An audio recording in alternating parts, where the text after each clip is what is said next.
Good afternoon, and thanks for joining us. I'm Judy Simpson. Teaching our kids about responsibility and empathy for animals is a powerful and important lesson. Our kids gain lifelong skills by learning about animals. So our program today focuses on young people and animal education, specifically poultry education and the upcoming UVM 4-H Poultry Education Day. To find out more, I'm joined by Martha Manning. Martha is the 4-H educator who oversees the program. It's great to see you again. Thank you very much. Nice to be here. Yeah, what is Poultry Day? Poultry Day is a day, it's an afternoon event held on March 3rd. It's for youth ages 5 to 18 who are interested in any aspect of poultry or the poultry industry. And where's this happening? This year we are going to be at Northern University at the Johnson campus, and it's happening from 1 p.m. to 4:30 p.m. And I know there's a phone number that you want to give out too. Yes. Which we'll repeat, but if you're interested in attending or participating, or even coming as a spectator, 802-524-6501. So what types of events and activities are going to be going on for this day? Each of the older youth will do an oral presentation on the topic of their choice related to poultry or the poultry industry. And the younger youth have their choice of doing either an oral presentation or they can do a tabletop exhibit on also the topic of their choice. And some of the other things that are going to be happening too? This year we will be featuring Poultry Jeopardy. And so would you like to give it a try? I'll try. I'm not a big poultry person, but let me see if I can answer a question. So pick a topic. I'll take chicken anatomy for 100. Okay.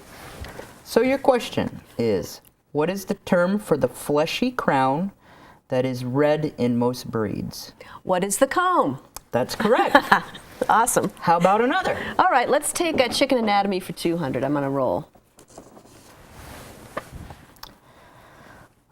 What is the expandable pouch at the base of a chicken's neck? The expandable pouch. I have no idea. The crop. The crop, of course. I also understand there's a cooking contest as well. Each youth brings a product that is made with eggs. In past years, we've done such things as deviled eggs. And it is amazing that you can have 30 different types of deviled eggs. And then the youth all sample each other's products, and they give out dots, and we see who gets the most dots, and those are our winners. And why are events like Poultry Day so important? Well, with the growing interest in producing our own food and knowing where food comes from, we've seen nationwide surge in the number of people who are raising backyard flocks. And even in urban areas, many towns and cities allow for people to have backyard flocks. So, you know, people can check with their local authorities, but the investment is not huge to have a flock. Whether you're raising birds for meat or eggs, the investment isn't huge, and it doesn't take long to get a return on your investment. So why is it important to know some of the things that the kids are taught in this 4-H program? Well, I think not only are we teaching them how to properly care for their animals and the health requirements and how to feed the animals, but it's also about the responsibility and about empathy and in some cases, you know, they contribute to their community maybe with a service project by maybe donating eggs to a local food shelf or maybe a neighbor who needs some assistance. And how do you decide how many chickens you should have for your family? Well, you have to kind of do a little bit of calculating as to how many eggs does your family use in a week. And, you know, depending on the breed of chicken that you select, some are better layers than others. When they're in their peak production, you know, if you have 10 chickens, can you use 8 eggs a day?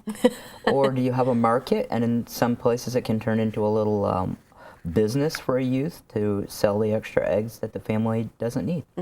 There are also meat chickens as well. Meat chickens as well, which, you know, a meat chicken can reach maturity and be ready to process that, you know, 6 to 8 weeks. So it's not a long, drawn-out project like maybe other livestock that may take months or even, you know, multiple years to reach maturity.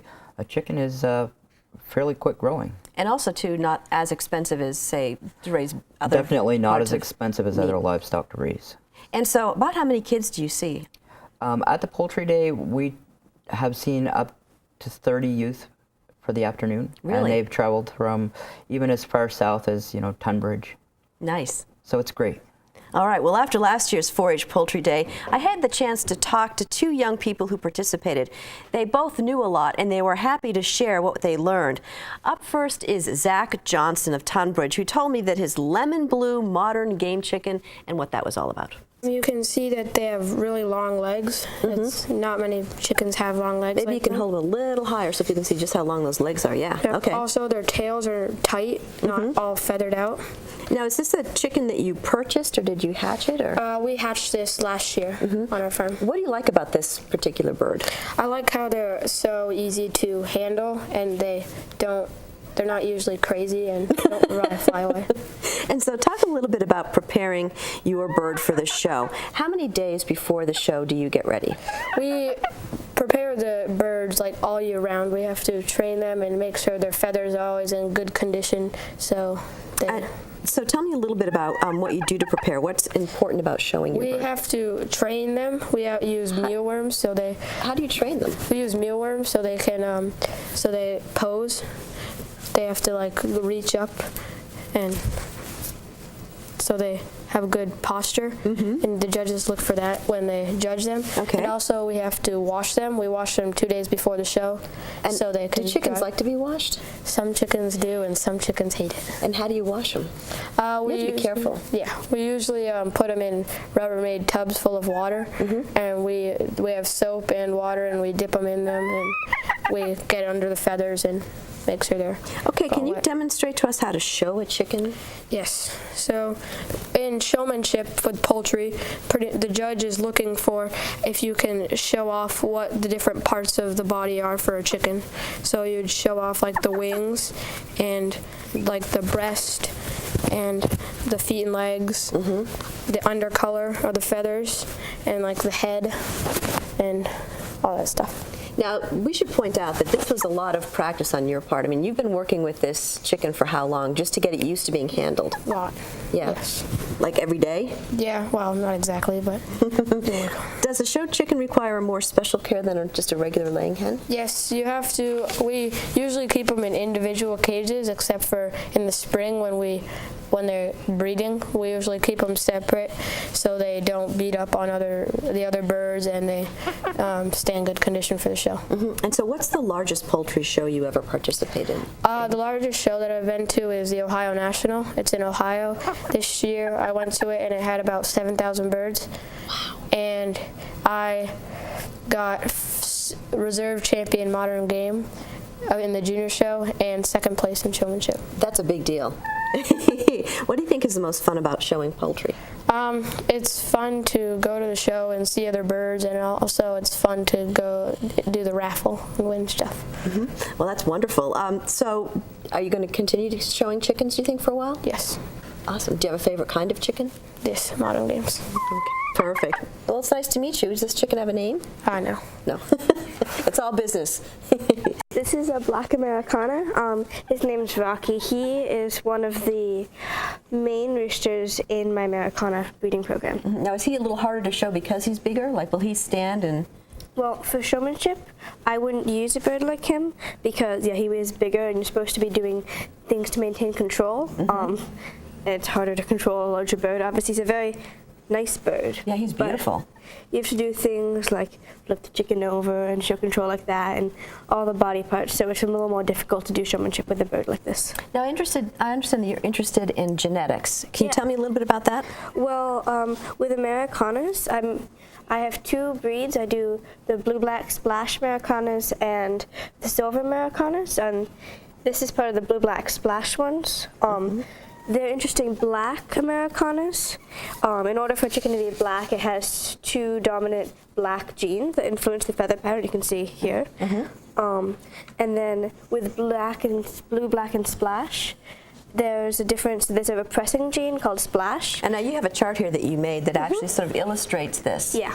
Okay, can you tell me a little bit about that? The splash gene, it creates, if there's two repressing splash genes, it just, the bird, instead of black, it's kind of a light whitish blue color with dark blue spots on it. So obviously it drastically changes the feather pattern. But if there's only one repressing splash gene, it becomes blue, which is actually the color of this chicken here. She's a little light for a blue chicken, but that's the general color. You can see the color on her head is more a color for a normal blue one. Yep. Yeah. Interesting. And so how long have you been studying genetics? Genetics I've just been looking into over the last year and a half. And so what made an impression on you about studying genetics, do you think? Well, I like to know how things work, and normally it's like technology or just the way like machines go around, but I think something that's alive, seeing how that happens and why, is really cool. So now what skills have you gained in the poultry program? Oh, well, definitely confidence in public speaking.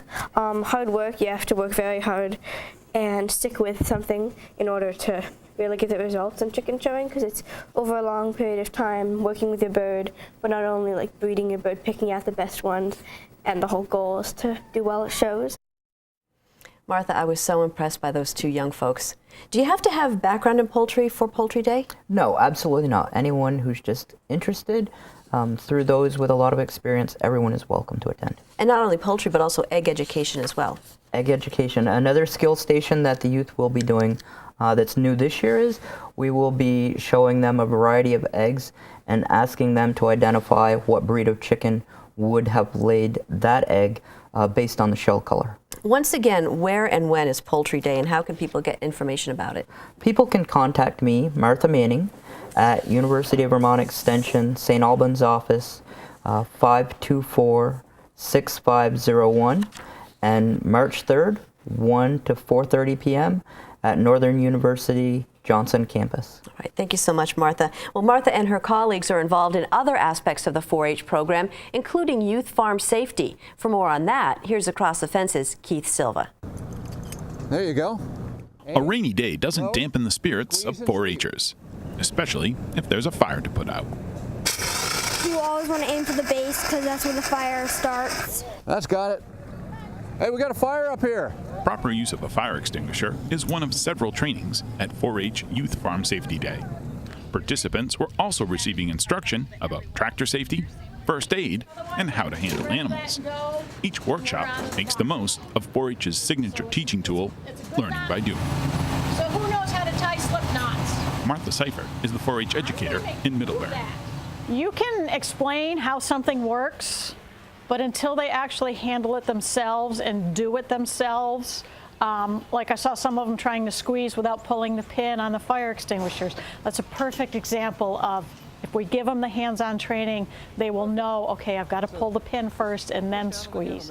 So it's the actual experience is what triggers in their mind nice and low. when an event happens where they have to use it. That's got it. ATV, UTVs, so side by The farm hosting this event is Railview Dairy in New Haven. In 2014, a fire broke out here in the early morning. Don Livingston remembers that day.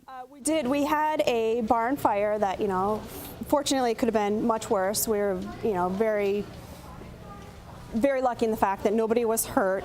There was some equipment lost. There was a building loss. Our children did experience that, right from the start. I think it was a good experience for them because they could see, that accidents happen, things happen. You have to be prepared for emergencies and you have to know how to act on them. We didn't notice at first. Carissa Livingston, Don's daughter, has vivid memories of that day. It was really scary and really sad. Nobody really saw it until it was almost fully engulfed. So it was kind of like a whole loss. Some of the demonstrations at 4-H Safety Day took place in the new barn. For Dawn, the new barn is a reminder of what can happen. We're living proof that it can happen to anybody at any time.